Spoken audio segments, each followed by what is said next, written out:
Hi, good afternoon. I'm Benji. I'm from CEL. Thank you so much for being here. We are so privileged today to have Justina to share with us her experience in using interactive videos in teaching and learning. And later on, after Justina finishes, we will have Niko who will share with us a demonstration on how to get some interactive video being placed on YouTube. So without further ado, let me just invite Justina to share with us her experience. Thank you, Benji. Okay, my name is Justina. I'm from the Educational Psychology AG. Okay, I'll just give you a little bit of a background before I start my presentation and the reason why I'm doing all these videos. I'm a coordinator of the Deep Ed program for EdSite 1, and in EdSite we teach about understanding the learners, the first 4 sessions. So we touch on social context, personal context, and so on and so forth. So in my first year when I was teaching that course, I realized that a lot of theories that we touch on has a Western context to actually hooked on. So because we're dealing with a lot of our school scenarios and teachers, so I was thinking to myself, the local context is missing. So what I did was that I collaborated with my student on this. Now I must say this beforehand that it is a very tedious journey. It's tedious, it's fun, but it takes up a lot of time as well. So let me just run through the purpose of producing the video clips. Okay, it's basically, as I mentioned earlier, to complement the teaching of the module, and we're looking specifically at bridging the theory-practice divide. Okay, now I think what makes this project is very special is that I did not do it with other coordinators or the tutors in my program. I work with my student teachers. Now the Deep Ed program is a 2-year program, so this student have taken the course with me. So they already ran through the course. Now, and then one of them was quite good at producing videos. So this idea came to me. Why not produce some video clips to complement the teaching this term?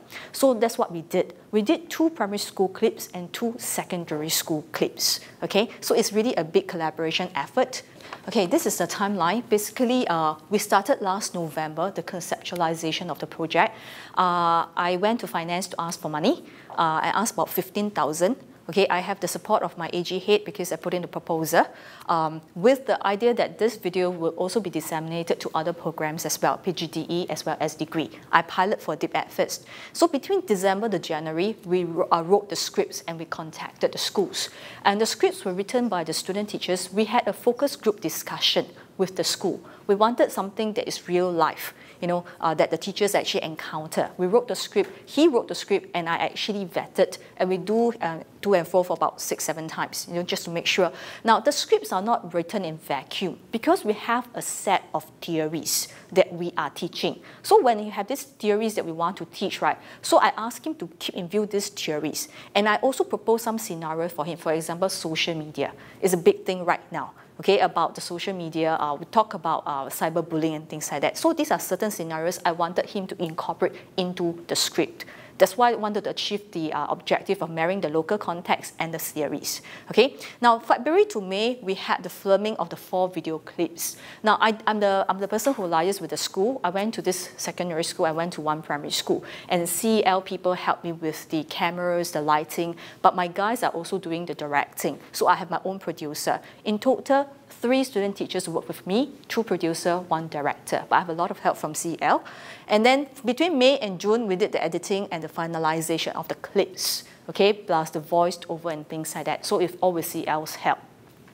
Now, because I have the timeline to roll it out in August 12th this year, which I already pilot tested, in addition to showing the clips, I also wanted to find out what the students think of it. So I also did a survey, okay?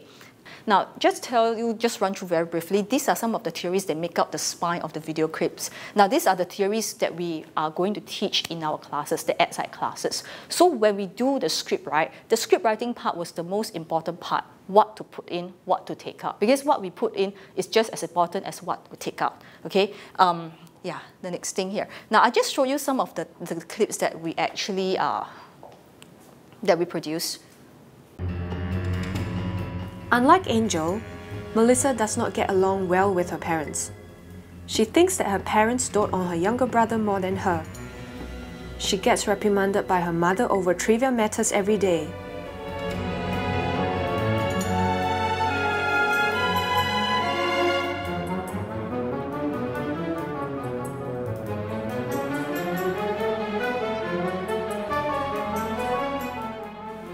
Melissa's father also often... Caleb, correct. So these are for my PGT program, some are for my DPAP program. His father also often takes it out. Okay, this is primary school, for primary school teaching, the clip. Okay? It's okay. Just show you a brief thing. I'm going to show you the secondary school clip. Okay, this is secondary school clip that we produce. So we produce 4 different clips. We also use students from the schools with the blessing of the teacher, the principal as well. Okay, they give us one class to work with.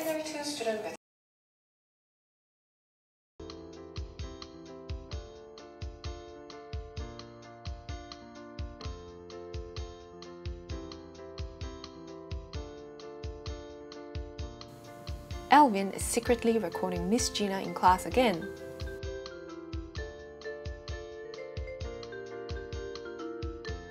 This is how Alvin becomes popular, Okay, or rather both infamous. are on cyber. This is about cyber graffiti. Okay, putting the teachers' pictures on YouTube. The other one is on cyber bullying. Okay.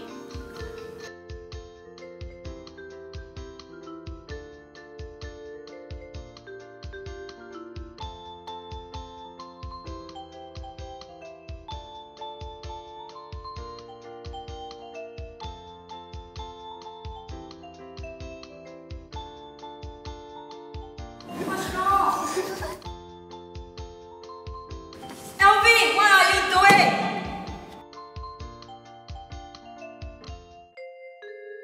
He does this out of revenge because Miss Gina often scolds him for not finishing his homework on time.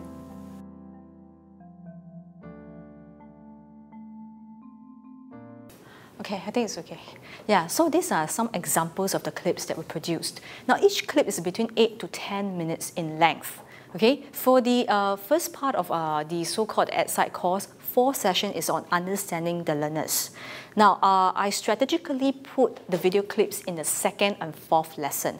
The reason why I started with 2nd lesson rather than 1st is because we don't do a lot of theories in the 1st lesson. They need to know some theories. So I put it, for the 2nd lesson, I put it at the last part there. Now, what we did was that it showed the blackboard part. I segmented the clip into about 3 to 4 parts. This is also in conjunction with some cognitive theories about multimedia learning. Okay, so what I did was that I get the CL help, so we loaded the video, segmented into different parts. For the 2nd session, after the theories, the students do it as a homework. So they went back, okay, and they actually have to comment on each clip before they can go on. It's a sequential thing. So some of the comments they made are here. Okay, so what I did was that for the 2nd lesson, at the end of 2nd lesson, after they did this, I read the comments that they did, and 3rd lesson at the beginning, I came to class and I discussed this with the theories. Okay, now similarly, the 4th session, I started right at the beginning. Okay, I write at the beginning here. So I started with the clip and then they wrote it, and then I straight away I actually comment. They are given about 10 minutes to do for each clip. So I will do kind of like help them to bridge the theory practice divide. Now for the comment part, right, they cannot just comment or say that this person is a bully. They must make, I give them explicit instruction to make in relation to the theories that they have done. So sometimes they take a bit of time. Now the reason why this theory practice link is very important because it links back to the assignment.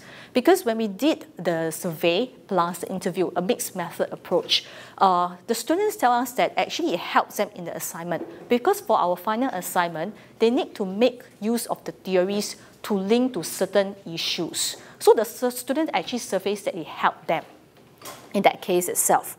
Okay. These are some of the comments that it's in verbatim given by the student itself. The results were very, very positive from the students, and how, because we help them to see whether, help them to bridge, because bridging the theory practice divide to us is very important, engage them, critical thinking, and so on and so forth. So these are some of the comments that actually, they gave us. Yeah. So in the end, the tutors-wise, they're also positive about the whole thing itself. Yeah, so this is how the entire journey goes. Yeah. Were there any neutral or negative comments, like in terms of processing, they might needed more time? Or... Actually, no. For the processing, yes. In terms of the blog, some tutors mentioned that they don't have the time to go through with the students everything. Okay, but I try a different approach because I teach the PGD, I also teach the Deep Ed. So teach Deep Ed classes, I try. Sometimes I let them go back and do, sometimes I do in class. But I found that this class, right, they actually did it, like means I spent about an hour on this thing. They like it very much, they enjoy very much. And the students also give comments saying that they actually give suggestions of what kind of scenario we can also produce.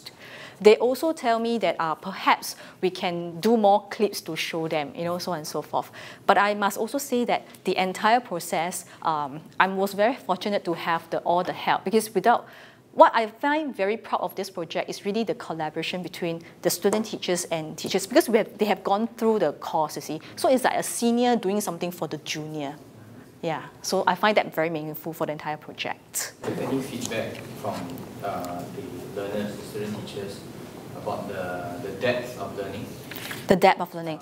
Because they say that it helps them to apply the theories. Okay, they say that sometimes they have the theories, but they forget. Like Brown from Brain is a long term. You know, they know something about parenting styles, but what about it? But having to watch the blog, and me, because I make them do in class, they have no choice but to link the thing.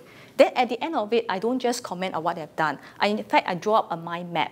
And actually, I give an example. For example, in one of the theories that we have called Bronfenbrenner. Bronfenbrenner is talking about the importance of families, friends, and all this thing.